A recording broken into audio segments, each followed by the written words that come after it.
All right, all right, all right. Hey ho, let's go. Hello, my legendary friends. And as our theme says, strap yourself in. We're so glad you joined us today for a special edition of Legends and Losers. Former Secretary of Defense Robert Gates, who served under both President George W. Bush and Barack Obama, described our guest on Legends and Losers today as, quote, perhaps the finest warrior and leader of men in combat I have ever met. In our effort to hack the greatest leaders of our time, today we're stoked to share with you a conversation that we had with General Stanley McChrystal. General McChrystal is a retired four-star general in the U.S. Army. He's the former commander of U.S. and international security forces in Afghanistan, and he's the former commander of the U.S.'s premier military counterintelligence force, the Joint Special Operations Command. General McChrystal is probably best known for developing and implementing a courageous and aggressive, comprehensive counterinsurgency strategy in Afghanistan. And he's also well known for creating a cohesive counterterrorism organization that revolutionized interagency operating culture in the United States. Throughout his military career, Stan, as he likes to be called, although you'll see in our dialogue, I have a very hard time calling him Stan. Stan commanded a number of elite organizations, including the 75th Ranger Regiment. After September 11th, 2001, through to his retirement in 2010, the general spent more than 6 years deployed in combat in various leadership positions. In June of 2009, the President of the United States of America, Barack Obama, and the Secretary General of NATO appointed the general to be commander of the U.S. forces and NATO forces in Afghanistan. And during his time commanding in charge of that organization, his command included more than 150,000 troops from more than 45 allied countries. And on August 1st, 2010, he retired from the U.S. Army. Today, General McChrystal is a fellow at Yale University, where he teaches leadership, and you'll learn how much he loves to do that. You'll see that he's become a very sought-after speaker, and you'll see why, on leadership, and he talks to various organizations around the country. He's a celebrated author. In 2013, General McChrystal published his memoir, My Share of the Task, which became a New York Times bestseller. And he's the author of a book that pretty much everybody in business should read. It's called Team of Teams, New Rules of Engagement for a Complex World. And that was also a 2015 New York Times bestseller. Another fascinating thing about General McChrystal, he's now an entrepreneur. He's the founder of the McChrystal Group. And they are dedicated to improving the performance of organizations by bringing lessons from the battlefield to the boardroom. He's also a father and a grandfather.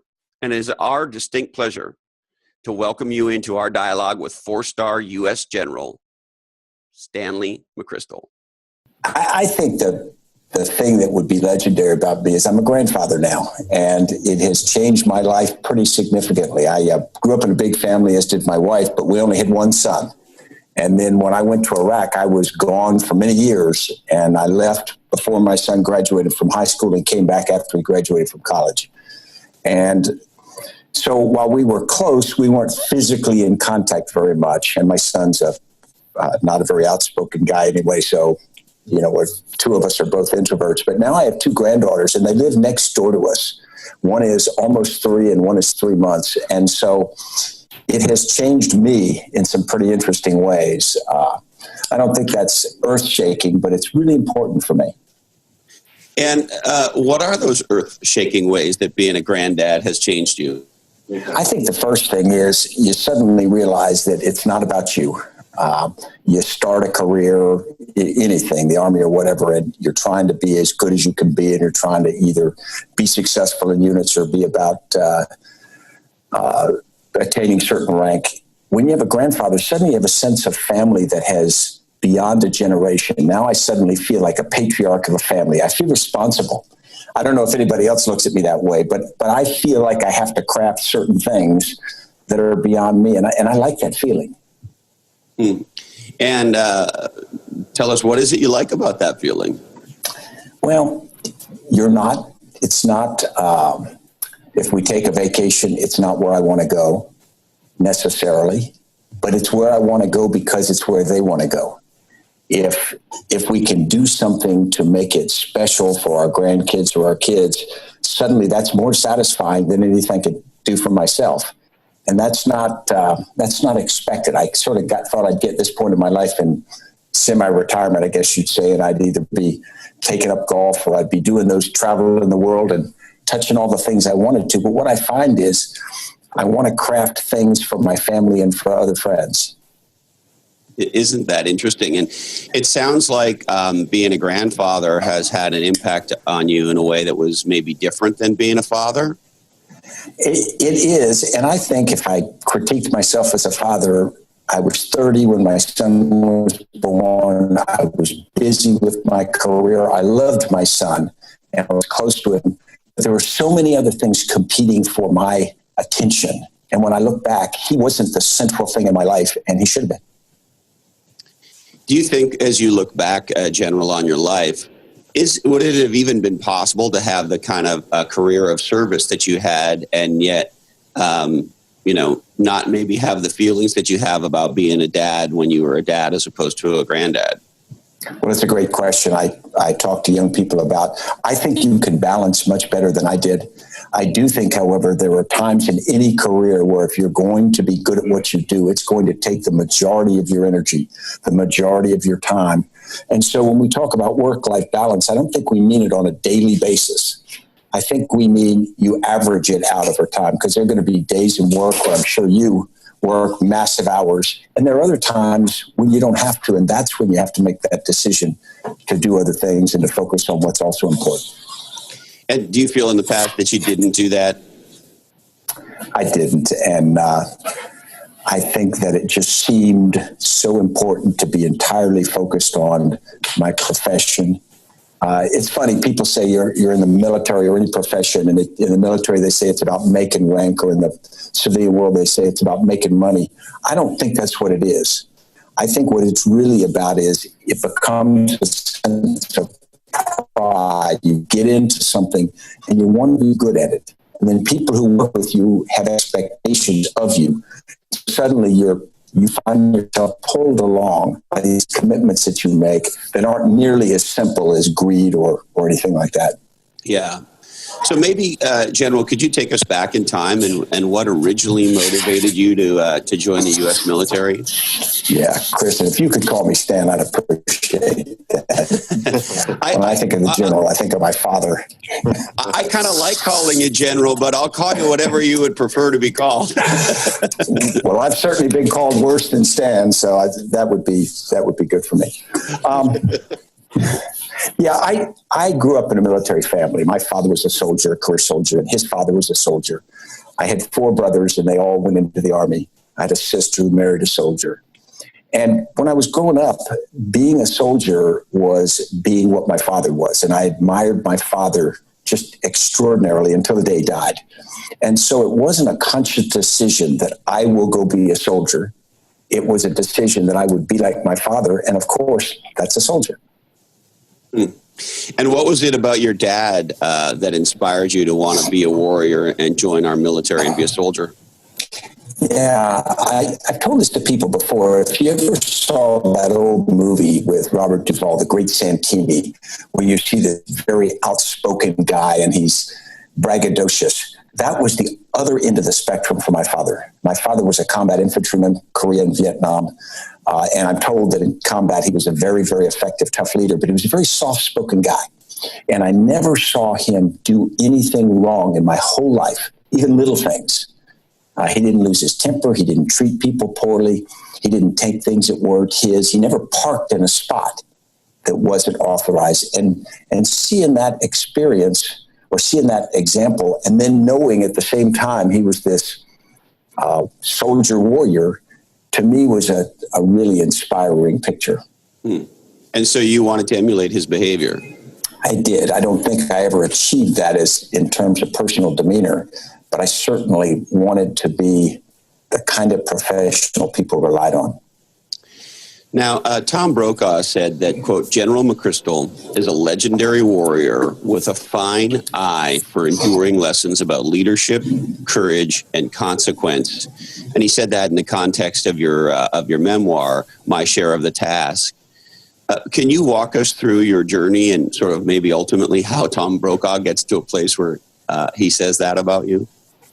Well, I think Tom Brokaw is guilty of being overly generous there, but I think that my journey was really in the Army just at the end of Vietnam. And so we had an American Army that in many ways was designed and culturally like it had been since World War II, but it was very damaged coming out of Vietnam.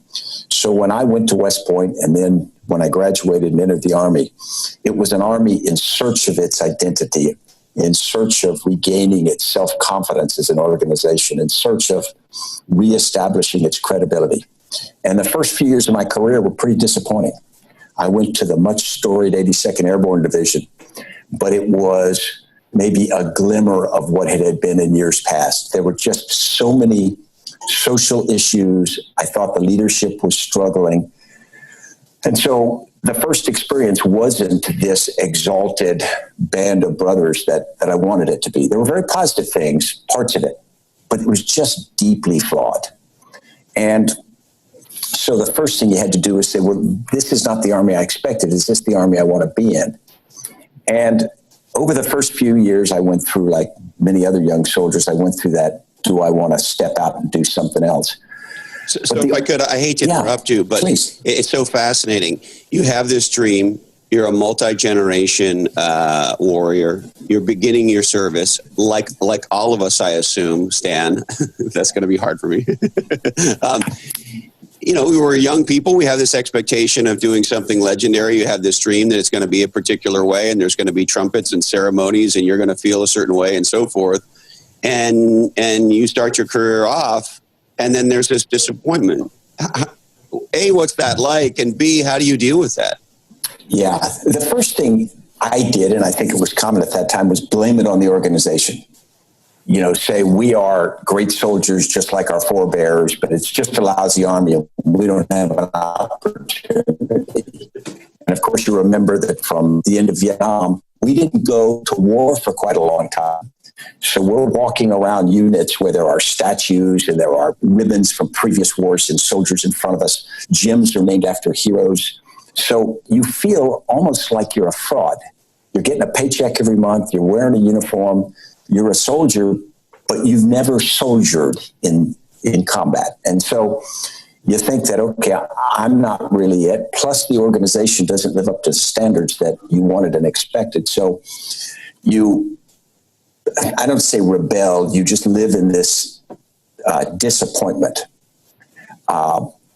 It started to change. I went to Korea in early 1981 for an assignment, and I came back a year later. I served on a demilitarized zone for a year, and that was a pretty good experience. But it was fascinating because when I got back in 1982, the Army seemed like a different place in just a year. There had been a number of changes. The defense budget has started to go up. But I think more importantly, we had gotten some distance from Vietnam. And so some new policies had been put in, change had occurred, and suddenly the organization seemed like a corporation, any corporation on the way up. And for the next really 20 years, it seemed like every year I was in it, the Army was better. And we were part of this. It was very exciting. There were individual disappointments with various things, but you always felt like we were an organization that had found its integrity. We'd found our ability to lead. We had started to promote and push good leaders, and we were becoming proficient at our craft. And that changed, I think, the culture of the organization, but it certainly changed the mindset and morale of each of us in it. And around what year would that have been, Stan? It started in 1981, I'd say. And a lot of people say it was President Reagan's election. I don't think that was it. I think that was part of it. I think America, about 1980, with the solving of the Iran hostage crisis, the distance from Vietnam, the economy started to move again in the stock market. All of those things together put the Army in a place where we started to be a much better place. And did you feel like that's when your career as a warrior really kicked in? I do. You start as a lieutenant in the Army, and the first 4 years are learning your craft and sort of figuring out what day of the week it is. What happens is you become, after 4 years of lieutenant, you become a captain and you get the opportunity to command a company. And for an infantryman, that's about 150 soldiers. That's the first time. And at what age are you at that point, Stan? About 26 to 28. Yeah. You've got enough. I'm sorry. You've got over 100 souls in your command at 26 to 28. Yeah, you've got enough experience to know how to lead. You now have legal authority that you don't have as a more junior officer. You're a commander, and that's a very important distinction. You have legal responsibility for a significant number of soldiers. And this is the point in your career when I think you could find out if you like the business. Second, if you are good at it, if you have an aptitude for it. This is the rank in which I was woken up midnight one night. One of my soldiers had been playing Russian roulette and lost. And so you go to the tragedy of a young soldier who's mixed up, who has taken his own life. Another night, a couple in my company, a young soldier and his wife, had a fire in their trailer. They were living right off post in a very inexpensive trailer. And they went to the little shop that's stored on the street. They came back and the trailer was on fire, and the fire department was around it. I think I'm frozen again. Chris, did I freeze? Yeah, you froze momentarily there. Your audio is frozen. Here's what I'm wondering, Stan. Did you have a bunch of apps or anything going on your computer before we initiated? Yeah. Is your computer consumed potentially doing other things? Let me try to shut some off. I hope not, but let me see. I may not have great bandwidth here. That's what I'm worried about. Internet access. Are you in some remote, undisclosed location? No, I'm at Yale teaching. So it's my last, today and tomorrow, my last classes of the semester. I'm turning off. Yeah, it's terrific. This may help. We want to hear all about that too. Yeah. It might be just, I'm in a hotel room where I stay up here, so it's possible I just got weak. Yeah. How's your internet? Is it showing that it's full? No, it shows it's all right. Yeah. All right. Well, let's keep going and maybe close a few apps. That'll help a little bit. And sure. Any other ideas there, Carl? No. Okay. Yes. So let's keep going. You're talking about how when you first become a captain, you really understand, is this for you? Because now you're in a position of command. And you're sharing us a story about the couple who had the fire. And what they did was they had this fire in their trailer, and they got back in the fire department, don't go in burning trailers because they're dangerous. And so they were standing outside and preventing it from spreading. And the young wife started screaming because they had left their baby, their 2-month-old baby, in the trailer while they went to the store, which was, of course, unthinkable, but they did. The firemen burst in, and of course, the child died soon after that evening. So, and I tell that story tragic because you're suddenly responsible for soldiers and families who have very human things happen to them in their lives, and you're responsible for the warfighting mission, and you're responsible for a host of other things, and it requires a level of commitment, emotional and professional commitment, that is different, and it gives you enough of a taste of this business to realize that the military is not about really battlefield exploits. It's not about being promoted or medals or glory. It's about people, and it's about deeply flawed people, like all of us are, and being responsible for them. And I found out during that part of my career that I loved it. I found out that is what really motivated me. And so from then on, sort of whatever had happened in the Army, I was committed. And what was it that you loved? I mean, you shared two pretty challenging stories right off the top. Yeah. It's hard to sort of hear those stories and go, oh, that sounds like a a day in Hawaii. But what was it about those early days as a commander that had that switch go on for you that said, this is where I'm supposed to be? Yeah, you matter. And I say you matter because you matter to the organization. You lead the organization, but they're not a bunch of automatons that you direct like chess pieces.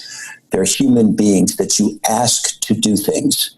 There's no better feeling than being out in an operation and you have a group of sergeants that are working for you and you've developed this relationship with them of mutual confidence, and you look at them and say, Sergeant Smith, can you do that? And Sergeant Smith gives you a smile or a thumbs up and he says, boss, I got it. There's that feeling that you're both doing your jobs, you both respect the other, and the job is important. And that is very addictive, being a part of something. And it's because it's not about money, because it's not about something small. It always feels bigger than that. Even if you're on training, it's really rewarding. And what's it like the first time you lead troops in a battle situation?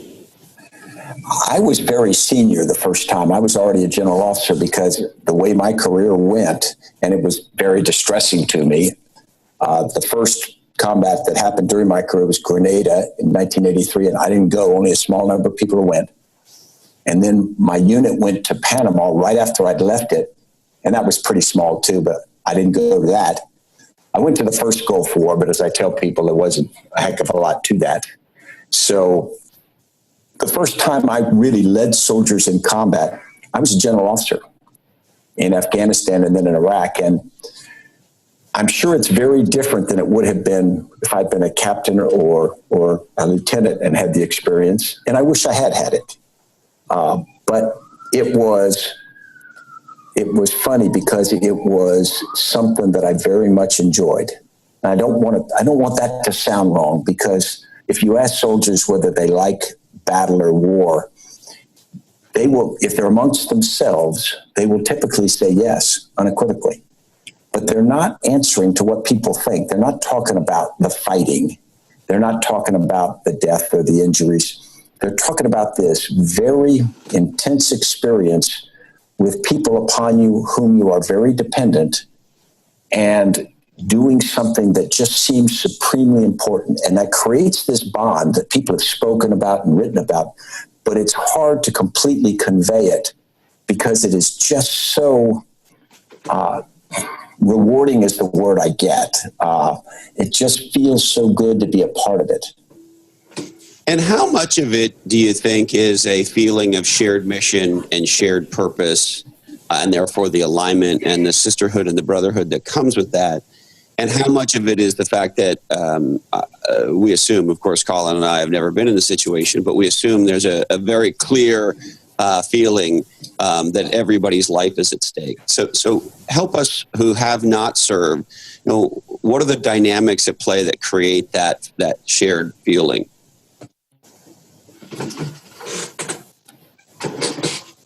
Yeah.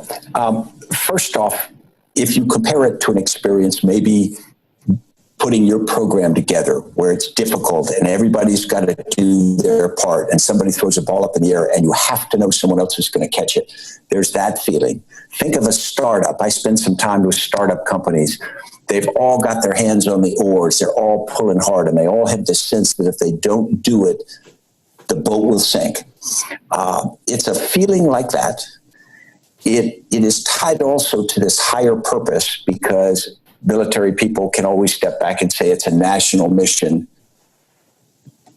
But I think that's overblown sometimes, because in reality, we've had some pretty conflicted national missions. People could have very different feelings about the war in Vietnam or Afghanistan and Iraq. There can be deep frustrations with national policy. So what I've found is within the military units, you're working very hard to accomplish that mission, but you don't talk about that mission a lot.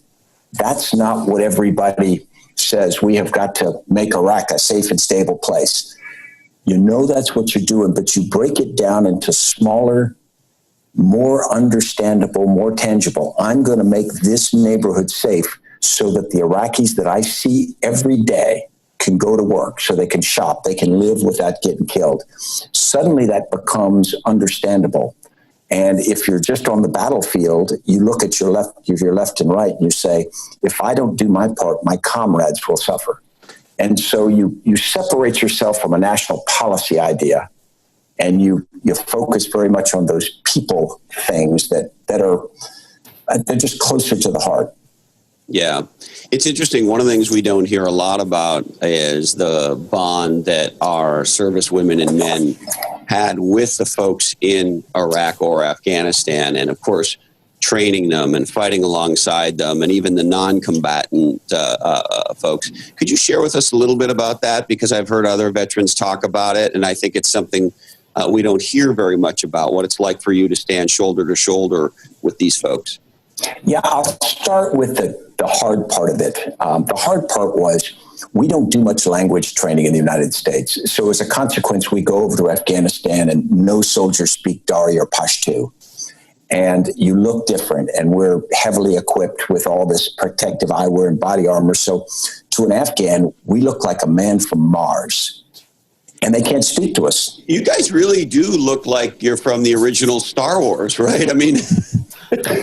And think about a vehicle like this drives into your small Afghan village, armored vehicle, and these Star Wars characters get out and they can't speak your language. And they start motioning for you to do things.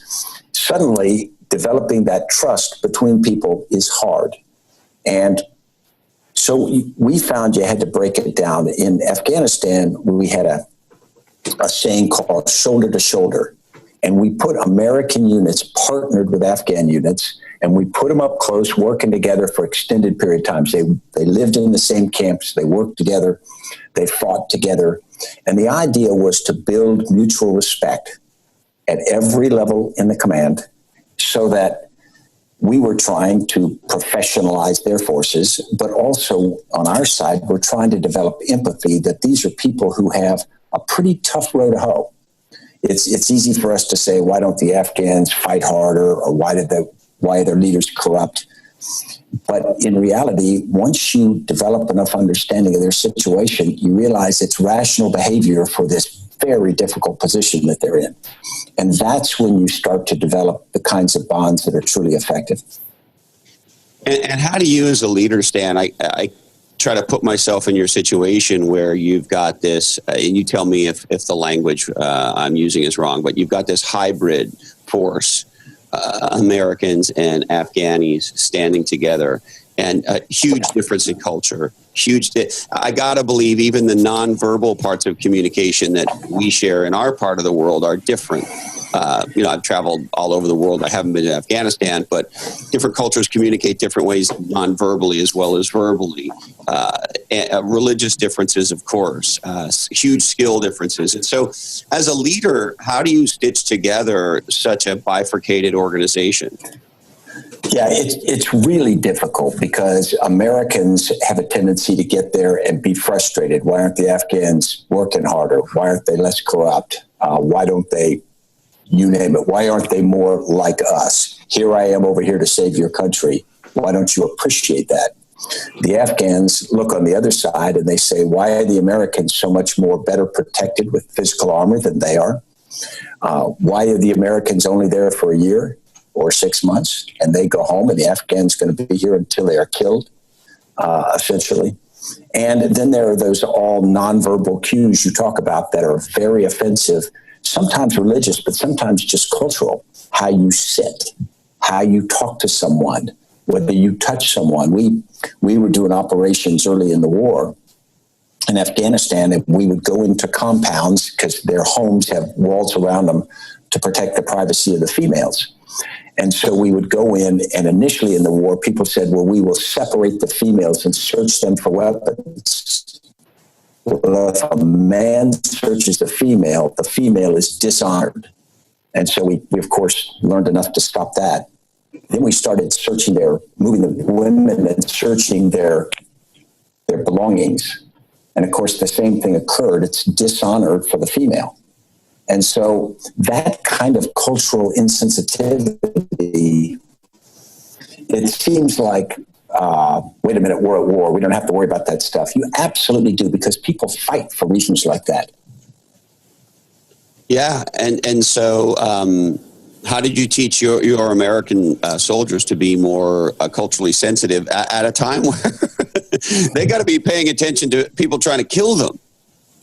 Yeah, you have to speak to them. You have to explain to them, because if you tell an American soldier, okay, I want you to be sensitive to the people that live along this road, and they say, wait a minute, there are improvised explosive devices that are buried in this road, and those people may not have buried them, but they saw somebody bury them and they didn't tell us about it. And so there's this tendency to resent them. But in reality, that population will be killed if they tell the Americans. And so if you're in the population's position, you can't win. So you try to explain to our people exactly what the life of the Afghan, in this case, Afghan villagers like. You've got to also explain to them the only way for us to succeed in the effort is to win their support. We can't win it militarily by killing them. You can't win it by dropping more bombs. And yet there's this reflexive desire to want to use more military force because it's simpler. And unfortunately, that's egged on a little bit by people in the United States who say, let's take the gloves off. It's tough. Let's get this over with. And problems like that aren't military problems that are solved with a clear military solution. They are problems that are really social at their core. Something like the Taliban exists because of frustrations with the government and society. You fix that, the number of Taliban go down automatically. So American soldiers are smart, and when you get them up close and talk to them, they will absolutely get that. And so how do you, as a military leader on the ground, when you have a military objective, and yet you know that the military objective isn't going to solve the underlying problem, so how do you delineate between a military objective, secure this part of a town, versus the bigger social political dynamic that you're talking about that you know that just the military objective is not going to address? Yeah, it can be very frustrating, particularly for very junior members as well as senior members, because sometimes you don't control all the other policy levers for those other parts. But you've got to look at the problem holistically, and you've got to say, our mission is to solve this problem. The military component of this problem we can address, but we can address it without the other parts. It's guaranteed to fail.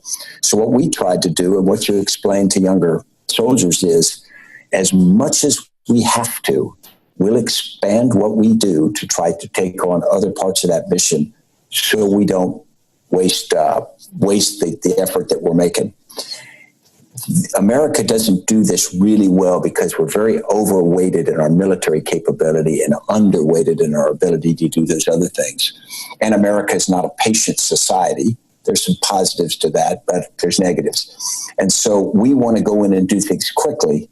And some things just take time. It takes time to build trust. It takes time to build institutions of government and whatnot. And so what I did with soldiers is I would spend time talking to them about this. I used to ask a question of young leaders.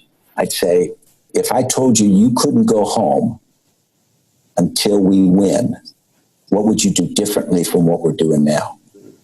And it was very interesting because they were on a 12-month tour, and they typically laugh initially, thinking I was joking, and I'd say no. And then they'd go, well, I'd do a lot differently, because if we're really going to solve this problem, we've got to do X, X, and X. And you got to unlock that. You got to call to that, because if you keep them narrowly focused as soldiers, we just don't address problems effectively. And how much, when you ask that question, what a powerful question. When you ask that question, they surface things that maybe weren't being as focused on as maybe they could have been. How did that change your thinking and ultimately the leadership on the ground? Yeah, it would often change my thinking a lot. So, for example, I would go to an area and I'd ask that question, and a young lieutenant or a sergeant would say, we can never succeed until the police chief of this town is removed and someone not corrupt is put in. And we can never succeed until the village elders in this area allow this other, typically villages were multiple tribes represented in the village, until the village elders would allow another tribe to get some kind of equity in the economic balance here. And look at that, that's a hairy problem. And you say, well, wait, we don't have the right to get involved. But the young leader would say, if you don't solve that, we can't get at the rest of these. And then they say, all right, now we have to take it on in. It just, I used to tell people how complex it was, and I always was underestimating it. And maybe share with us a little bit about our military training, but at least for those of us civilians, I hear you talk about what you're talking about right now.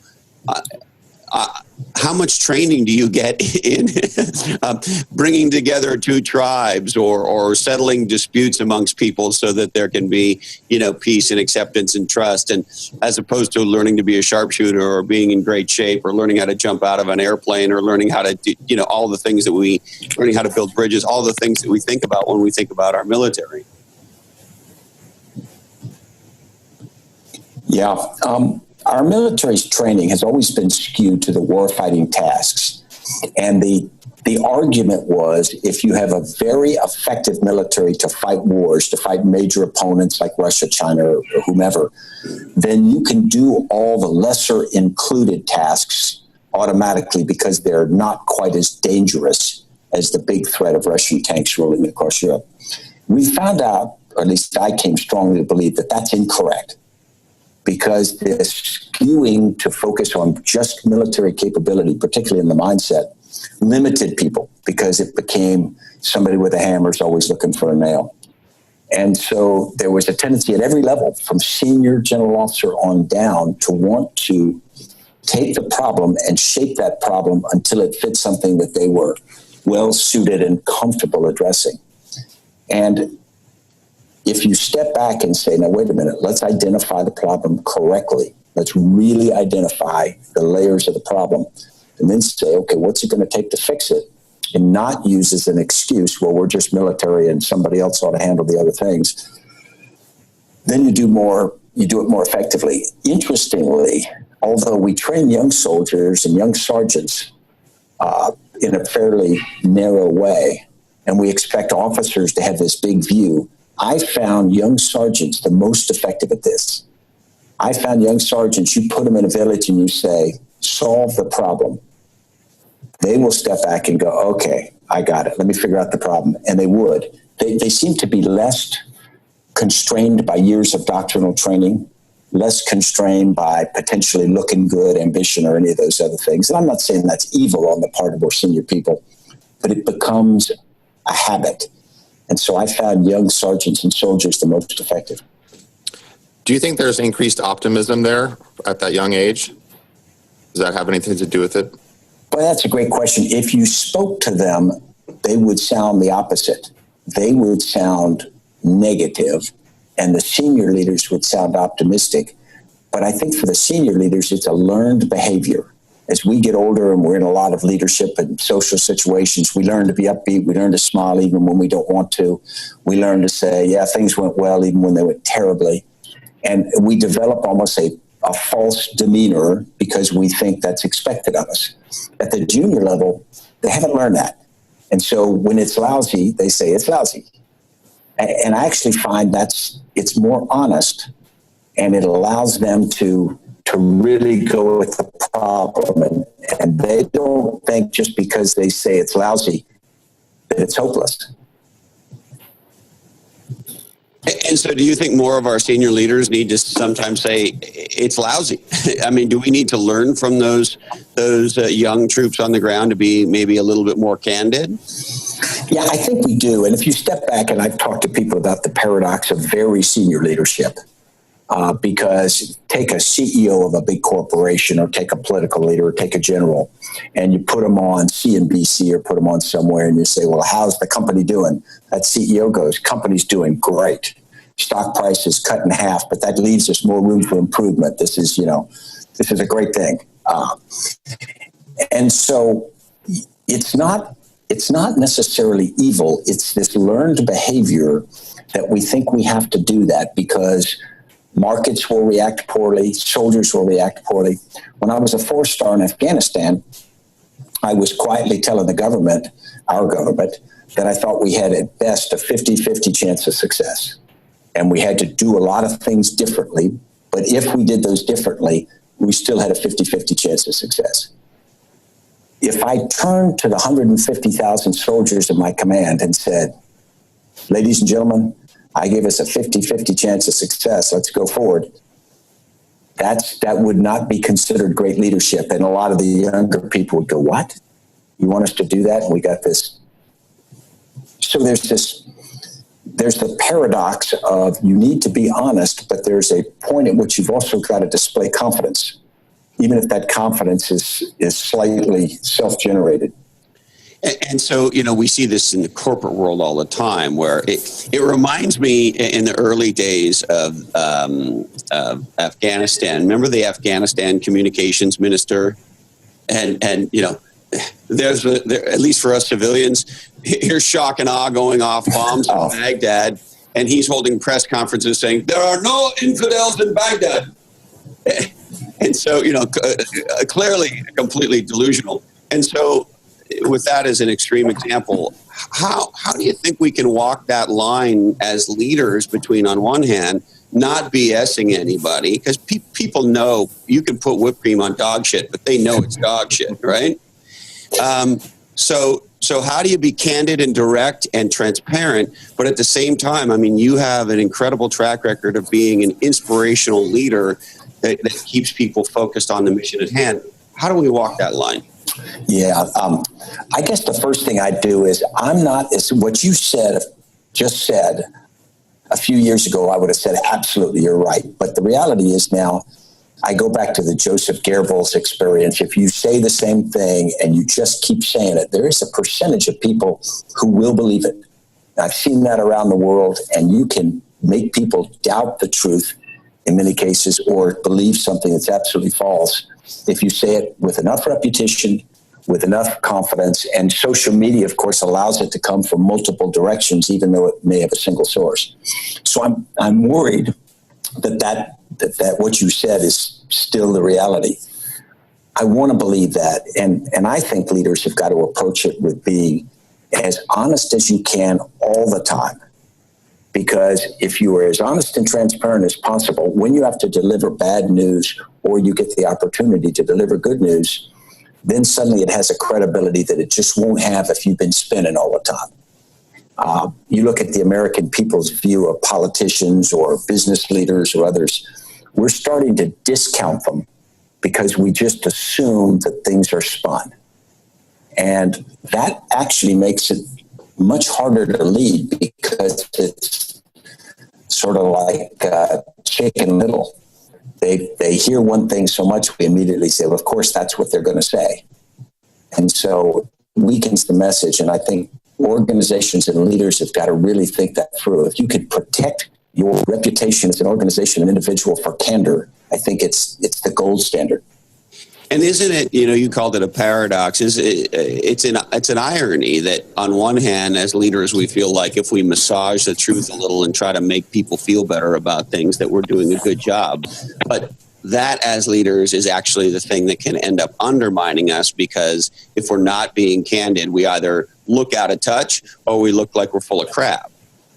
That's exactly right. Or when you need to get people motivated around something because things are not very good and you say, okay, things are great, people aren't going to rush to the ramparts because you didn't tell them you needed to do that. And so I think that you're right. Leaders put themselves in a bad position. And so if I think about your books for a second, Stan, Walter Isaacson famously said of your book, Team of Teams, quote, in addition to being a fascinating and colorful read, this book is an indispensable guide to organizational change. And so as you think about this leadership question, and particularly this dimension of it, which is how do we be transparent, truthful, and clear and direct, but at the same time, keep people focused on the mission and inspire them forward. Can you unpack a little bit about that in Team of Teams? Sure. The genesis of Team of Teams came from my observation that I had started my life in an industrial age world. The U.S. Army was sort of a classic bureaucracy. It was a good bureaucracy, a lot of good things about it, worked well. but it was a classic organization really created about the beginning of the 19th century. And it developed this focus on being efficient. And all you have to do is be a little more efficient than your similarly organized competitor. And that worked pretty well for corporations, for governments, for education institutions and whatnot. Then with the growth of the information age, what happened is everything changed. Not the basic tenets of leadership, of honesty and whatnot. But what happened was everything sped up because information could go so much faster. Also, we created so many more inputs or variables that suddenly our ability to manage something that was predictable or manage something to predictableness evaporated. And I ran into this in Iraq against Al-Qaeda in Iraq when they were an information technology organized entity, and they were completely different from their predecessors in Al-Qaeda, the original Al-Qaeda. And so when you were against this networked, constantly changing competitor, you either change or you got big problems. And what we found now is in businesses and governments and everything, they're in this swirling maelstrom, and how they operated before, decision-making processes, information sharing, just don't work like they used to. And yet people double down on them because that's what they were taught. That's what their parents did, their grandparents did. So it's natural. And they just keep getting further behind. So the motivation for Team of Teams was to first make the case for everybody. You're not stupider than your predecessors. You're in a different game. It changed fundamentally. And so here are the new rules, and here are the behaviors, and they're pretty significantly different than what you did before. And if you spend a lifetime trying to get up to the top of an organization as CEO or president or whatever, and you want to operate in that mechanical but well-organized system that you grew up in, you're going to fail because the organization will be too slow and too ponderous, too ineffective down at the point of action to do that. And so you got to lead in a different way. And so do you think that's the primary difference, the generational difference, is the use of information technology in warfare? It changed everything. Now, physical things sped up, airplanes fly faster, and all those other things helped that.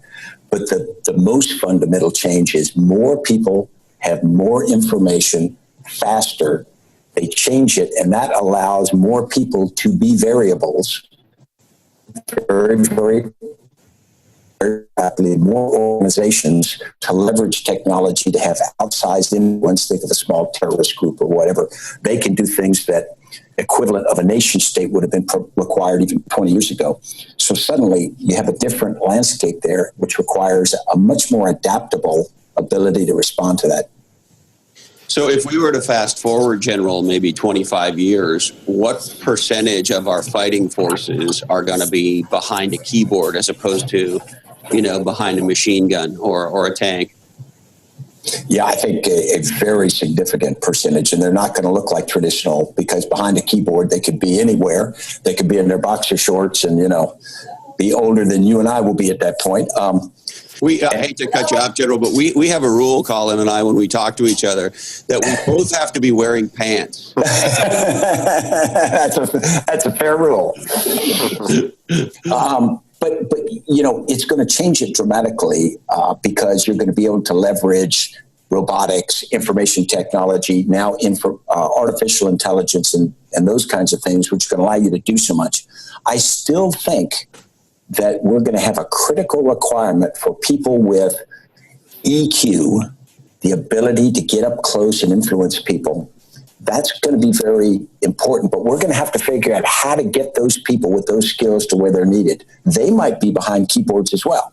I mean, they might be reaching out to communities of interest digitally, but we still got the human factor that's going to have to be motivated, have to be led, have to be guided in different directions. So, but it's not going to be in the traditional everybody standing shoulder to shoulder.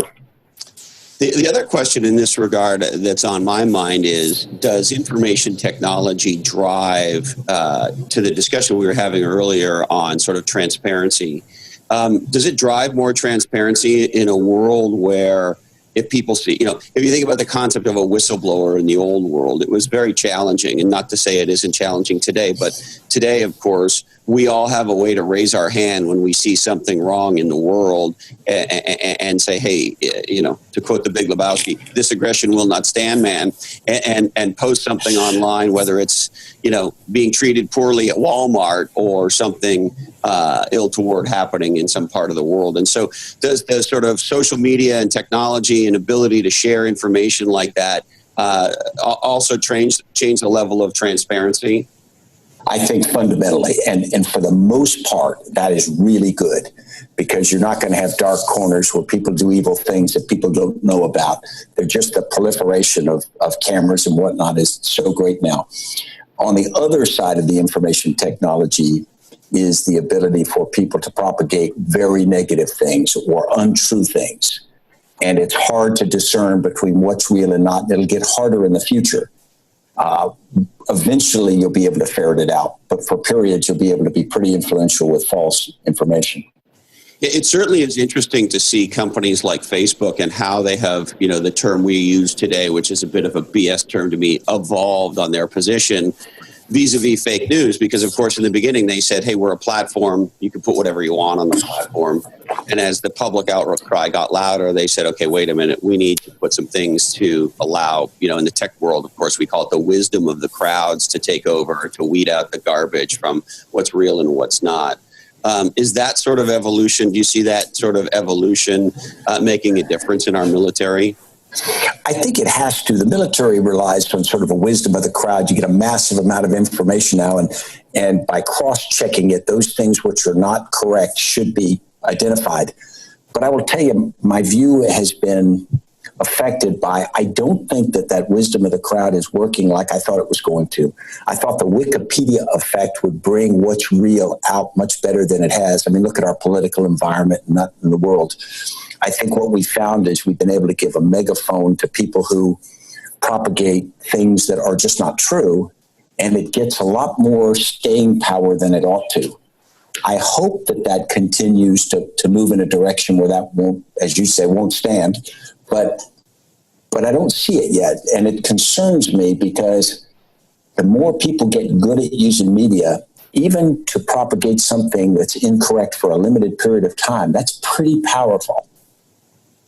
Yeah, and of course, when they connect it with images, as you well know, General, we're at a state where, if you sort of think about Photoshop in the early days, where you could do that with video and you can make it look like any of the three of us were anywhere and did anything, and it's impossible to really tell whether that was a real image that got captured or whether that was, fake news. The thing I hope for is that wisdom of the crowds does win out in the end, right? At the goodness of people, that people who care about the truth, people who care about our country and our world, the people in it, stand up and say, well, no, wait a minute, this is what I saw happen, or I have this video of this, or whatever the case may be, that ultimately that nefarious gets wiped out. We see it locally. Are you on Nextdoor by any chance? No. So have you seen it? Yeah. So it's just interesting to see a small, your local social network take off, and the things that people coalesce around, right, and support each other around, and it can be very heartening to take place. And so, we just had a situation where I live where everybody coalesced around a local, the owner of a local market who was kind of getting a rough ride from the county, and it all kind of got cleaned up. And it's a small example, but you see people coming together using this technology to do good things. And so, maybe I'm a little Pollyanna-ish. Certainly, there are nefarious bastards out there, but my hope is that over time, enough of us stand out and say, hey, this is not right. Oh, I think you're right. And think about, the most important thing sometimes is getting up close to a person or people and seeing things through their eyes. I think YouTube's very good for this, and there's some very good documentaries put out. You have this opinion about, let's say, auto workers, and you say auto workers were overpaid and lazy, and therefore, when plants started closing, they got what they deserved. And then you watch a really well done documentary on people at an auto plant that's closing, you hear them. You're not talking to them yourself. You hear their perspective, how proud they were, how hard they worked. Suddenly you walk into it and say, wait a minute, I had a pretty skewed view. And that's true of so many things. And our ability to use technology to get there and create understanding. I'm not going to use the word empathy here, but understanding suddenly can lift the veil a little bit. You know, who do we hate around the world? We tend to hate those people we really don't know. It's so funny.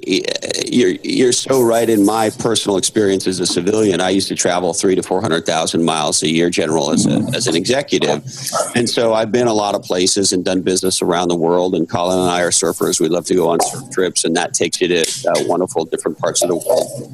And you know, you can be in the middle of the Mentawai Islands in Asia, you know, very far away from anything you and I would call civilization, with people who grew up on those islands. And you would say, well, there's nobody in the world that I would have less in common with than those people. And yet it takes minutes to fall in love and to get fascinated with their culture and their customs and their food and want to play with them and do stuff and go surfing with them and et cetera, et cetera. And those perceived barriers of, oh, you know, these people who live on these islands in the middle of nowhere might as well be Martians, that goes away in seconds often when we meet these foreigners, whatever that means. You know, if you think about it, people who travel a lot tend not to be as prejudiced. Now, that's a bold statement I've made. I can't prove with data, but my experience is the more places you've been, the more things you see, you suddenly realize that there are a lot of different ways of living life, and we don't necessarily have them all right in the way we live our lives. Yeah, I can remember as a little boy, Stan, you know, growing up, I never thought I'd go anywhere or do anything. You know, we grew up very modestly and so forth. And so to think that I've been able to travel the way that I have, but, you know, I saw these parts of the world, whether it was the Middle East or India or, you know, you pick a spot. And as a boy, that might as well have been Mars. And so as I continued to grow up and didn't have an experience of being in these parts of the world, you know, sort of some of that lingers, and a tragedy happens somewhere in the Middle East or in India or in Dubai or whatever it is, and you don't really feel that much. I mean, as human beings, you feel, oh, that's bad news, but we don't feel it. You know, I don't know if it's just because I'm getting older or because of my experience, but when I turn on the news and there's a tragedy in Paris or there's an earthquake in Bali or whatever it is, I mean, I'm man enough to admit I will sit there and tear up. Because these people and these places are not a theoretical experience to me anymore. Can you sort of light up for us a little bit, you know, your version of that, given your incredible experience? Yeah, very similar, particularly, and I will highlight most in places like Iraq and Afghanistan. You go to an area and you're very frustrated because the area is operating under the enemy's control or whatnot. And you get up close to the people, and what you find is they are doing the best they can, and they are trying to triangulate or balance between the competing pushes here.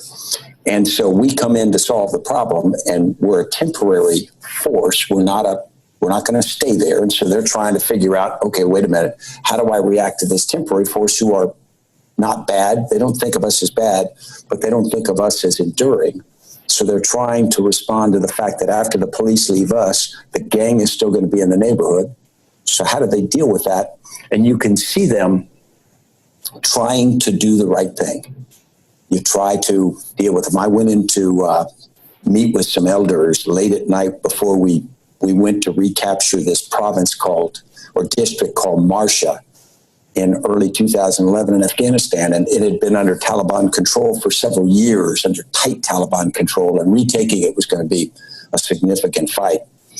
But we brought some of the elders out so I could meet with them late at night before we went in, and I asked them, do you want us to come in? Do you want us to do this? And they said, they looked at me, and big bearded guys, Pashtuns with turbans on and whatnot. We're sitting on the floor of this little hut, and they said, we do, but here's the deal. We only want you to come if you're going to stay.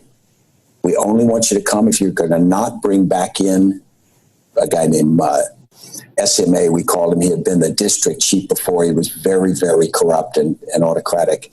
And then they say, we don't want you to recapture the district in a way where we get killed in the process. That would not be helpful. And it was pretty reasonable stuff, but they look at you and they go, this is our lives. It's a fight for you. It's our lives forever. And suddenly you look at him and you go, wow, this is different from a military objective. Fascinating. So maybe shift the conversation a little bit if we could, Stan. Colin and I believe that there's a connection between entrepreneurship and our military, law enforcement, and fire service, in that you folks protect our country and entrepreneurs in many ways build our country. And to me, while there are other things that are, of course, incredibly important and certainly equally important, but it's hard to think of things that are more important than building and protecting our country and our world. And so in that context, we'd love to ask you about, you have this 30-year military career plus. You become one of the most storied leaders in modern American history, and you serve our country so well. And now you're an entrepreneur. So can you share with us a little bit about, at this stage of your life, having protected our country, why you want to build your business and ultimately our country through your new business? Yeah, exactly. First, I absolutely agree. I think entrepreneurs and entrepreneurial businesses are the secret of America's future. They are the energy. They will shape it. They will do all the things that we wanted to do to make America go forward. Because, to be honest, many of the industries and things we had in the past are not sustainable in a modern global economy. So we are going to have to move forward. And so the energy and the adeptness that we show on that, to me, is critical. It's a national imperative. And so we ought to do everything we can to push in that direction. But it's not just entrepreneurship and software. It's in all kinds of things. I got very interested in the idea that one of the things that challenges entrepreneurship is basic leadership. It's how organizations work. The ones that are successful are not necessarily the organization with the best product or the best single idea or the person who can code the best or build whatever. It's the people that can get together. They can create a shared sense of purpose. They can run an organization tolerably well so that they're efficient enough to make money and move forward, and they're effective enough to do it. But they're also flexible enough to go down one path, change, and keep adapting, the Darwinistic process at hyper speed to do that. We find that on the battlefield. And the reason it's so comfortable to me is the military traditionally prepares for a war for years and years and years, and they do that based upon what the last war was like, and then they try to extrapolate forward, predict the next war, and we always got it wrong. And so we went to the next war, and we found out we had to change. Nowadays, that has compressed so much that when we went to Iraq and Afghanistan, the wars were completely different from what we expected. And each year they were incredibly different from the year prior. So it was this iterative change. That process in our economy is what fascinates me.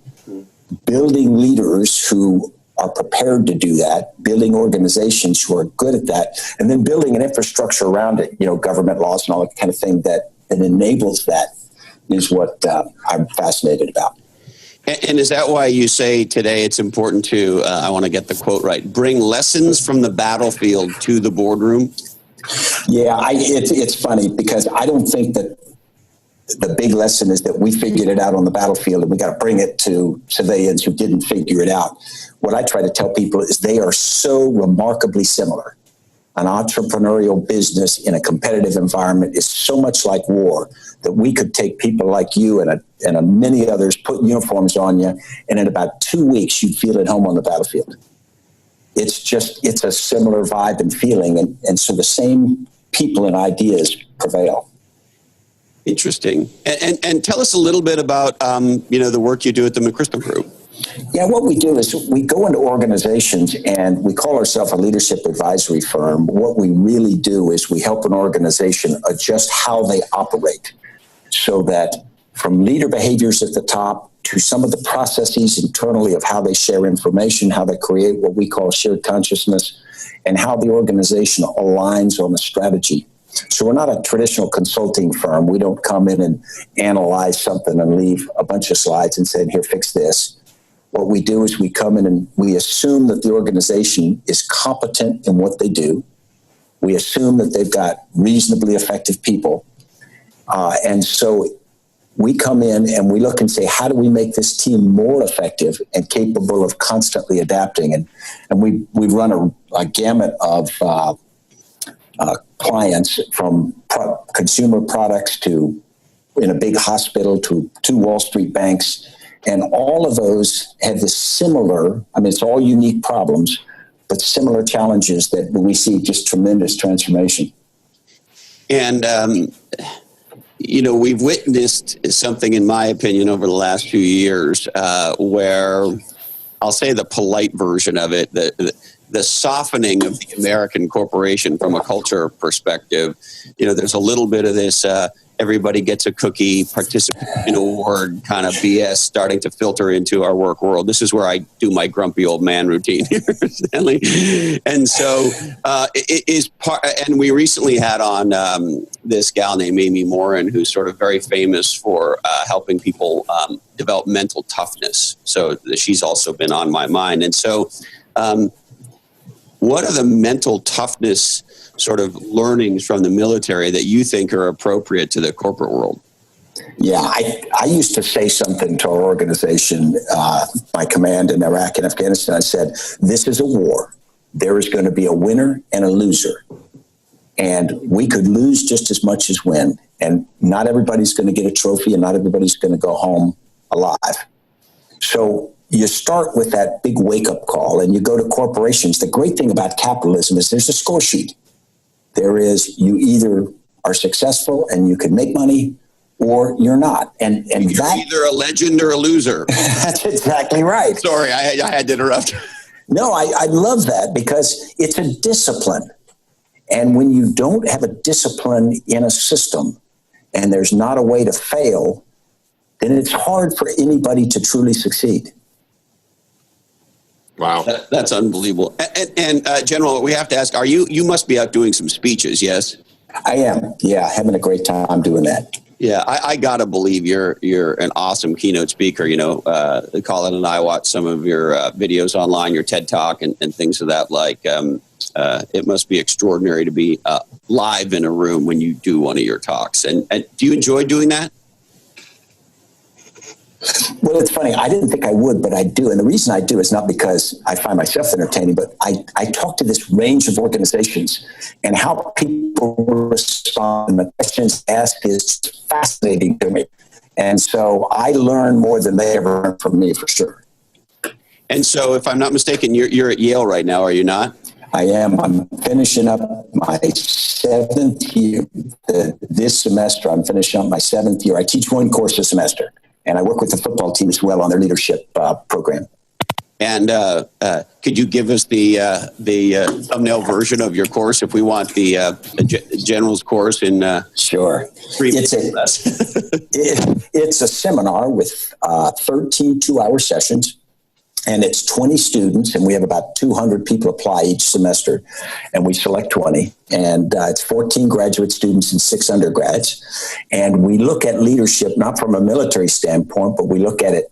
We start with sort of what is a leader, and we start with values and the basics. But then we go through a number of things like dealing with failure, crisis decision-making. Tonight in our class, we'll talk about the military and the media, and I will talk about the Rolling Stone article that had such an effect on me. And I'll talk with the class about the media environment is a reality. It's not something they choose when they're in a leadership position to ignore or engage with. It's just there. And so how do you think about it? And so we take these young people along this semester-long journey, and we build a team out of them. Tomorrow, after class, we head to Gettysburg, and we'll spend 2 days at Gettysburg studying leadership with a group. Not the tactics so much, but leadership. And that'll finish the semester, and they will remain connected as a group, for years in the future. That's what's experience in the past. Wow. And if you could, maybe a little bit on what you do with, you said the football team? Yeah. About 5 years ago, the coach contacted me right as he was taking over. They had some turnover. And he said that I want to make Yale's football program be a great football team. But one of the central ideas is, because you can't give in the Ivy Leagues, you can't give scholarships or anything. I want to make the leadership experience be the differentiator. I want to make our team have this leadership ethos. And it starts freshman year. And they have this program that goes through the 4 years. And as they're rising seniors, 2 weeks ago, I took the rising seniors, about 30 of them, took them to Gettysburg, and we spent 2 days, and we had this dinner, and they stayed there till 2:30 in the morning talking to each other. And it's an ability for them to make the football experience really a vehicle for the rest of their lives.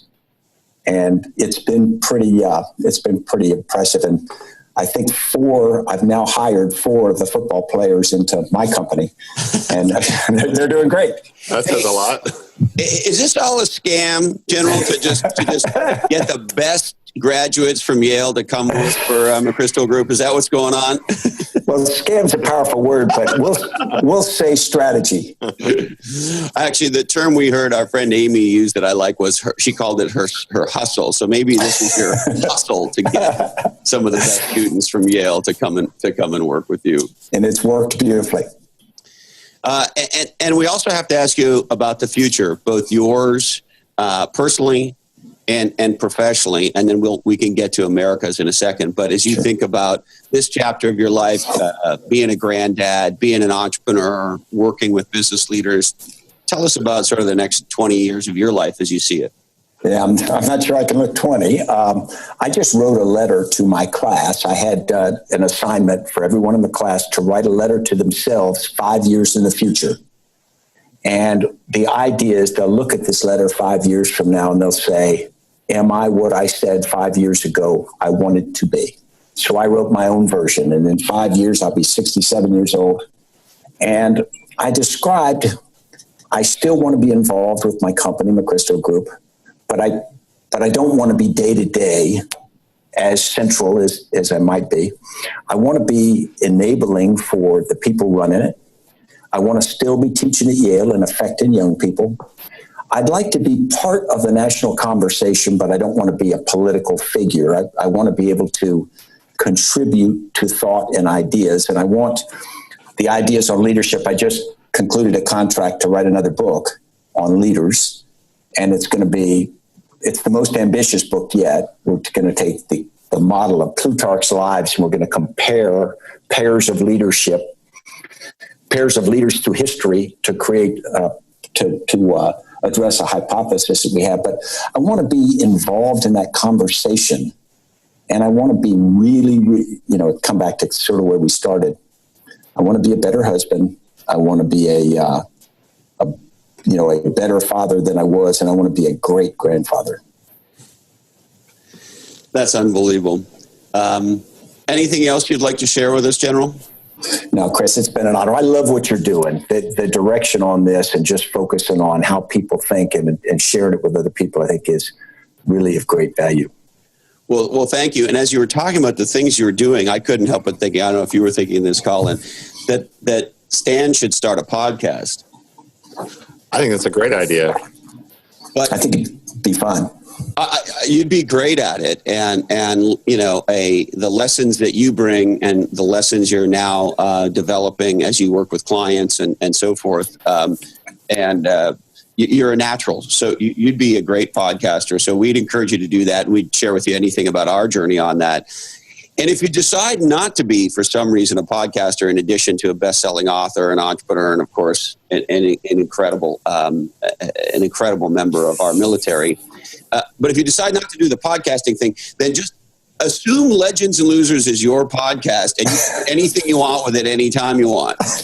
Well, you're too kind. And I may take you up on advice that the podcast thing, I think these are so powerful.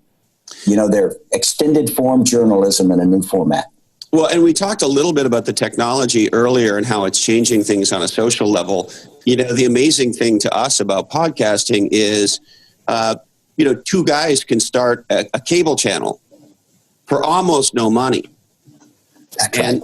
And so, you look at it today, and you talked about Yale, of course, and many of the top universities in the world are putting either all of or huge components of their curriculum online. So if you want the education without the piece of paper, you can absolutely get it. And if you think about podcasting, there are experts in fields from boat building to category design and everything in between who share their knowledge freely. And then, of course, there are books that are now available for download on Audible and other sources. And so I just look at all of that, Stan, and I think there's no excuse for being stupid today. That is true.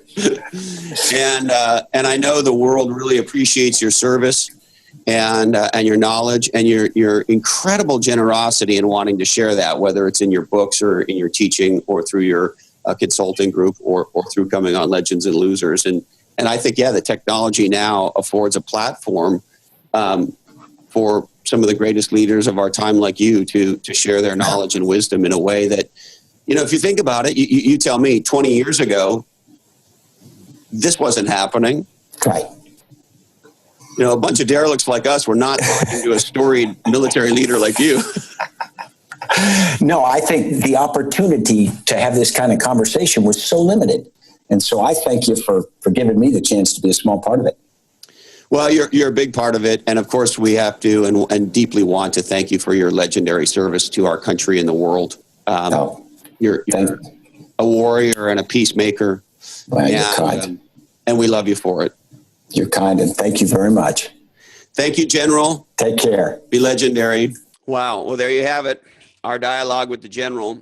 And if you're at all a regular listener to Legends and Losers, you know that myself and Colin are incredibly grateful to have the opportunity to have the dialogues that we have with the people that we have them with. And that was never more true than it was the day we had the privilege of having a conversation with our new buddy, Stan. All right, we would like to shout out to Bob O'Brien, who is the Analyst Relations Manager at Akamai Technologies, for his fantastic share of the Amy Marin episode of Legends and Losers on LinkedIn. Thanks, Bob. We really appreciate your support. We'd also like to thank Lee Duke for his LinkedIn shout out. A huge thank you to the marketing team at NetSuite and 800 CEO Reed. We'll tell you the story on a different day, but suffice it to say, the NetSuite marketing team and the legendary people at 800 CEO Reed came together, and in about 24 hours were able to put together a big order of Play Bigger and have them there in time for my speech and therefore book signing at Sweet World, which was sweet unto itself. Also like to thank someone who calls themselves Bree GF for their iTunes review, and our dear friend, the legendary Scott Lowry, CEO of Fathom, a extraordinary digital marketing firm who helps accelerate revenue, for a legendary iTunes review. Please subscribe on iTunes. We're also on Stitcher, YouTube, and check us out there. You might get a kick out of the YouTube shows. Remember, this podcast is not free. It costs 2 minutes to give us a legendary review. You can find us on Facebook.com/groups/legends and losers, on the Twitter machine @legendslosers. And you can always email us, blackhole@legendsandlosers.com. We love hearing from you.